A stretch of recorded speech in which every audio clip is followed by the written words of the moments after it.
হরে কৃষ্ণ। আজ 27শে সেপ্টেম্বর 2024 ও 10ই আশ্বিন 1431 শুক্রবার। আজ আমি শ্রীমদ্ ভাগবতম পাঠ করছি। আজ আমি পাঠ করছি শ্রীমদ্ ভাগবতমের অষ্টম অধ্যায়, তৃতীয় স্কন্ধ, গর্ভোদকশায়ী বিষ্ণু থেকে ব্রহ্মার আবির্ভাব। এই অষ্টম অধ্যায় গর্ভোদকশায়ী বিষ্ণু থেকে ব্রহ্মার আবির্ভাবের শ্লোক 1 থেকে 6 পাঠ করব। নারায়ণ হে নারায়ণ,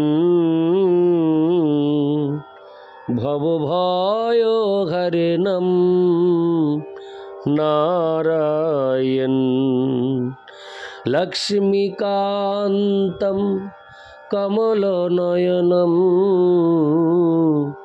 মঙ্গল চরণম নারায়ণ। শ্লোক 1। মৈত্রেয় উবাচ সৎসেবনীয় বৎ পুরুবংশ জল্লোকপাল ভগবৎ প্রধান বহুবিতে হাজিত কীর্তিমালাং পদে পদে নূতনয়স্য ভিক্ষম। অনুবাদ। মহর্ষি মৈত্রেয় বিদুরকে বললেন, মহারাজ, পুরুর রাজবংশ শুদ্ধ ভক্তদের সেবা করার যোগ্য, কেননা এই বংশের সন্ততিরা পরমেশ্বর ভগবানের প্রতি অনুরক্ত। আপনিও এই পরিবারে জন্মগ্রহণ করেছেন। এটি অত্যন্ত আশ্চর্যের বিষয় যে আপনার প্রয়াসের ফলে পরমেশ্বর ভগবানের অপ্রাকৃত লীলাসমূহ প্রতিক্ষণ নবায়মানভাবে আস্বাদনযোগ্য হচ্ছে। তাৎপর্য: মহর্ষি মৈত্রেয় বিদুরকে ধন্যবাদ জানিয়েছিলেন এবং তার বংশের মহিমা উল্লেখ করে তার প্রশংসা করেছিলেন। পুরু বংশ ভগবদ ভক্তে পরিপূর্ণ ছিল এবং তাই তা অত্যন্ত যশস্বী ছিল। যেহেতু তারা নির্বিশেষ ব্রহ্ম বা অন্তর্যামী পরমাত্মার প্রতি আসক্ত না হয়ে সরাসরিভাবে পরমেশ্বর ভগবানের প্রতি আসক্ত ছিলেন, তাই তারা ভগবান এবং তার শুদ্ধ ভক্তদের সেবা করার অধিকারী ছিলেন। যেহেতু বিদুর ছিলেন সেই বংশের একজন সন্তান, তাই তিনি স্বাভাবিকভাবেই ভগবানের নিত্য নতুন মহিমা প্রচারে যুক্ত ছিলেন। বিদুরের মতো যশস্বী ব্যক্তির সঙ্গ লাভ করে মৈত্রেয় আনন্দিত হয়েছিলেন। তিনি বিদুরের সৎসঙ্গ পরম বাঞ্ছনীয় বলে মনে করেছিলেন, কেননা এই প্রকার সঙ্গের প্রভাবে ভগবদ ভক্তির সুপ্ত প্রবৃত্তি অচিরেই জাগরিত হয়। ইতি শ্লোক 1। শ্লোক 2। সোহং নৃণাং খুল্ল সুখায় দুঃখং মহদ্গতানাং বিরমায় তস্য প্রবর্তয়ে ভাগবতং পুরাণং যদাহ সাক্ষাদ্ভগবান্ঋষিভ্য। অনুবাদ। আমি এখন ভাগবত পুরাণ কীর্তন করব, যা অতি অল্প সুখের আশায় মহা দুঃখে পতিত জীবদের মঙ্গল সাধনের জন্য স্বয়ং পরমেশ্বর ভগবান মহান ঋষিদের শুনিয়েছিলেন। তাৎপর্য: মহর্ষি মৈত্রেয় শ্রীমদ্ ভাগবত শোনবার প্রস্তাব করেছিলেন, কেননা তা মানব সমাজের সব রকম সমস্যার সমাধানের জন্য বিশেষভাবে সংকলিত হয়েছিল এবং গুরু পরম্পরা ধারায় নিরবচ্ছিন্নভাবে প্রবাহিত হচ্ছে। ভাগ্যবান ব্যক্তিরাই কেবল ভগবানের শুদ্ধ ভক্তের সান্নিধ্যে শ্রীমদ্ ভাগবত শ্রবণ করার সৌভাগ্য অর্জন করেন। মায়ার মোহময়ী প্রভাবে অতি অল্প বিষয় সুখের জন্য জীব নানা রকম দুঃখ দুর্দশার বন্ধনে আবদ্ধ হয়ে রয়েছে।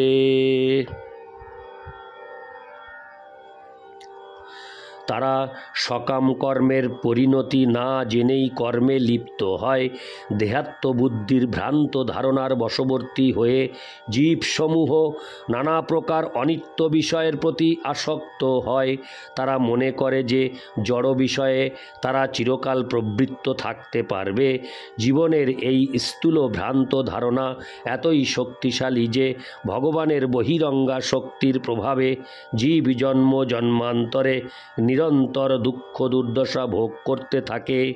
কেউ যদি গ্রন্থ ভাগবত এবং ভাগবত তত্ত্ববেত্তা হরে কৃষ্ণ ভক্ত ভাগবতের সান্নিধ্যে আসেন, তাহলে সেই ভাগ্যবান ব্যক্তি জড়জগতের বন্ধন থেকে মুক্ত হতে পারেন।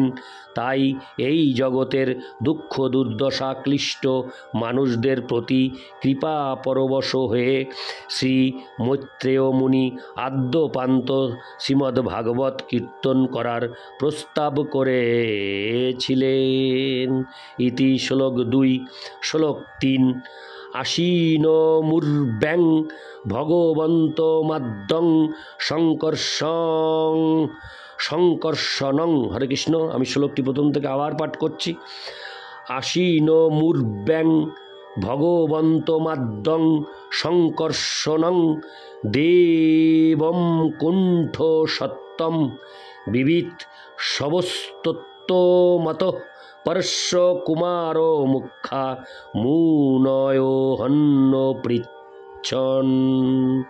অনুবাদ: কিছুকাল পূর্বে ঐকান্তিকভাবে জানতে ইচ্ছুক হয়ে চতুষ্ষণ শ্রেষ্ঠ সনত কুমার অন্যান্য মহর্ষিগণ সহ ঠিক আপনারই মতো ব্রহ্মাণ্ডের নিম্ন ভাগে আসীন সংকর্ষণের কাছে বাসুদেব তত্ত্ব সম্বন্ধে প্রশ্ন করেছিলেন। তাৎপর্য: ভগবান স্বয়ং যে শ্রীমদ্ ভাগবত শুনিয়েছিলেন তা এখানে প্রমাণিত হয়েছে। ভগবান স্বয়ং, হরে কৃষ্ণ, আমি তাৎপর্যর প্রথম থেকে পাঠ করছি। ভগবান স্বয়ং যে শ্রীমদ্ ভাগবত শুনিয়েছিলেন তা এখানে প্রমাণিত হয়েছে। এখানে বিশ্লেষণ করা হয়েছে কখন ও কাকে তিনি ভাগবত শুনিয়েছিলেন।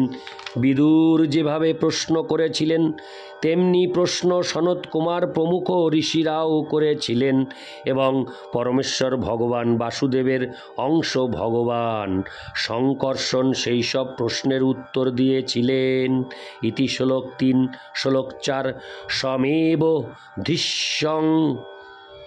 হরে কৃষ্ণ। শ্লোক 4 শুরুর থেকে পাঠ করছি। স্বমেব ধিষ্ণং বহুমানয়ন্তং যদ্বাসুদেবাভিধমামনন্তি প্রত্যগধৃতাকাম্বুজো কোশমীশোদুন্নীলয়ন্তং বিবুধোদয়ায়।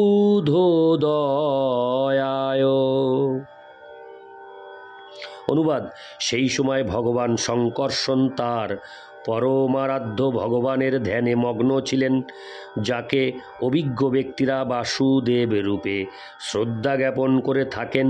কিন্তু সেই মহান ঋষিদের পারমার্থিক উন্নতি সাধনের জন্য তিনি নয়ন কমল ঈষদ উন্মিলিত করে বলতে লাগলেন। ইতি শ্লোক 4। শ্লোক 5। শরধূর্ণোদারধৈ সজটাকলাপৈরূপস্পৃশন্তং চরণ পধানম পদ্মং যদর্চন্ত হীরাজকন্যা সপ্রেম নানা বলিভীর্বরার্থা। অনুবাদ: ঋষিগণ গঙ্গার জলের মাধ্যমে সর্বোচ্চ লোক থেকে সর্বনিম্ন লোকে এসেছিলেন এবং তাই তাদের জটা সিক্ত ছিল। তারা ভগবানের চরণ কমল স্পর্শ করেছিলেন, যা নাগরাজের কন্যারা প্রতিলাভের কামনায় প্রেম ভরে নানাবিধ উপহার সহকারে পূজা করেন। তাৎপর্য: গঙ্গা বিষ্ণুর পাদপদ্ম থেকে নিঃসৃত হয়ে ব্রহ্মাণ্ডের সর্বোচ্চ লোক থেকে সর্বনিম্ন লোকে প্রবাহিতা।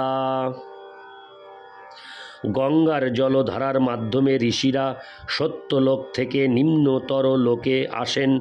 এই প্রকার গতাগতি যোগ শক্তির প্রভাবে সম্ভব হয়। যে নদী হাজার হাজার মাইল ধরে প্রবাহিত হচ্ছে, সেই নদীতে কেবলমাত্র ডুব দেওয়ার মাধ্যমে সিদ্ধযোগী তৎক্ষণাৎ এক স্থান থেকে অন্য স্থানে স্থানান্তরিত হতে পারেন। গঙ্গা হচ্ছে একমাত্র দিব্য নদী যা ব্রহ্মাণ্ডের সর্বত্র প্রবাহিতা, এবং মহান ঋষিরা সেই পবিত্র নদীর মাধ্যমে ব্রহ্মাণ্ডের সর্বত্র ভ্রমণ করতে পারেন।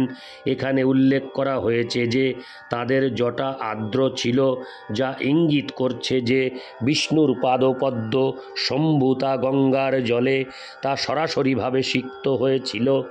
কেউ যখন গঙ্গার জল তার মস্তকে ধারণ করেন, তিনি অবশ্যই সরাসরিভাবে ভগবানের শ্রীপাদপদ্ম স্পর্শ করেন এবং সব রকম পাপ কর্মের ফল থেকে মুক্ত হতে পারেন। কেউ যখন গঙ্গার জলে স্নান করে অথবা সমস্ত পাপ থেকে মুক্ত হয়ে পুনরায় পাপ কর্ম না করার প্রতি সচেতন হয়, তখন সে অবশ্যই মুক্ত। কিন্তু তিনি যদি পুনরায় পাপ কর্মে লিপ্ত হন, তাহলে তার গঙ্গা স্নান হস্তি স্নানের মতো, যে নদীতে খুব সুন্দরভাবে স্নান করে পরিষ্কার হয়ে জল থেকে উঠে সে আবার তার সারা দেহ ধুলোর দ্বারা আচ্ছাদিত করে সব নষ্ট করে।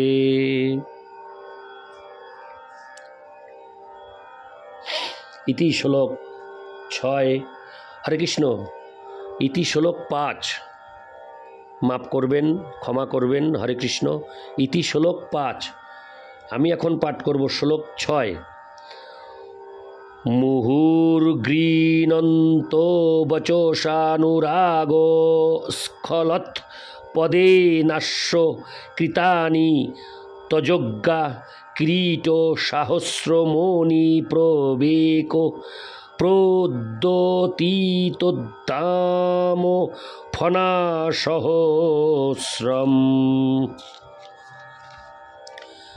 অনুবাদ: সনত কুমার প্রমুখ কুমারগণ, যারা সকলেই ভগবানের অপ্রাকৃত লীলাসমূহ সম্বন্ধে অবগত ছিলেন, তারা গভীর অনুরাগ এবং প্রেমপূর্ণ শব্দাবলীর দ্বারা সুন্দর ছন্দে ভগবানের মহিমা কীর্তন করেছিলেন।